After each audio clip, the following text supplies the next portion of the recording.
Aujourd'hui, on plonge dans une lettre ancienne, mais incroyablement puissante. Une lettre qui a été écrite, littéralement, dans l'ombre de la mort. C'est un message qui a traversé les siècles, et on sent encore aujourd'hui son urgence et sa conviction. J'ai combattu le bon combat, j'ai terminé la course, j'ai gardé la foi. Ces mots, ils résonnent avec une force folle. On sent tout de suite que ce n'est pas le début d'une histoire, mais plutôt sa conclusion, le résumé de toute une vie. Alors, la question se pose immédiatement. Qui peut bien écrire une chose pareille? Et surtout, dans quel état d'esprit? Parce que ça ne sonne pas comme les mots d'un vainqueur sur un podium. C'est quelque chose de bien plus profond, de bien plus poignant.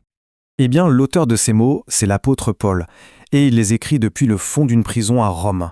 Ce n'est donc pas n'importe quelle lettre, c'est la toute dernière qu'on connaisse de lui. Et là, les enjeux sont immenses. Paul n'est pas juste en prison, il est dans une cellule froide, il est probablement enchaîné et il sait qu'il va mourir, que son exécution est proche. Donc, chaque mot est pesé, chaque phrase est essentielle. Ce n'est pas du tout une correspondance ordinaire, c'est presque un message d'outre-tombe. Et ça nous amène à la nature même de ce texte. On considère cette lettre comme un testament spirituel. C'est bien plus qu'un simple adieu. C'est un passage de flambeau, le transfert de toute une vie de conviction, de sagesse et de mission à la personne en qui il a le plus confiance. Alors, à qui est destiné ce testament? Eh bien, le destinataire, c'est Timothée, son fils spirituel, son plus proche collaborateur. Et tout d'un coup, la lettre prend une dimension incroyablement personnelle. Et voilà le cœur du message personnel de Paul. Il ne se contente pas de donner des ordres, non. Il cherche à renforcer Timothée de l'intérieur. Il lui dit « Souviens-toi d'où tu viens, de ta famille ». Il l'encourage à raviver cette flamme en lui. Et surtout, il redéfinit complètement la honte et la souffrance. Il lui explique que ce ne sont pas des échecs, mais qu'elles font partie intégrante de la mission. Cet encouragement personnel, c'est la fondation, c'est la base. Parce que Paul sait très bien que Timothée ne doute pas pour rien. Il le prépare à un combat bien réel, dans un monde qui est souvent hostile à son message. Pour faire passer ces idées complexes, Paul utilise 3 métaphores vraiment fortes, que tout le monde pouvait comprendre à l'époque romaine. Il parle de l'endurance du soldat, totalement dévoué à sa cause, de la discipline de l'athlète, qui doit respecter les règles pour espérer gagner, et enfin du travail acharné du laboureur, qui cultive la terre avec patience en attendant la récolte. Et là, on touche au conflit central auquel Timothée va devoir faire face. Paul le prévient. Attention, un jour viendra où les gens ne voudront plus de la vérité qui dérange. Ils préféreront des discours agréables, qui flattent leurs désirs.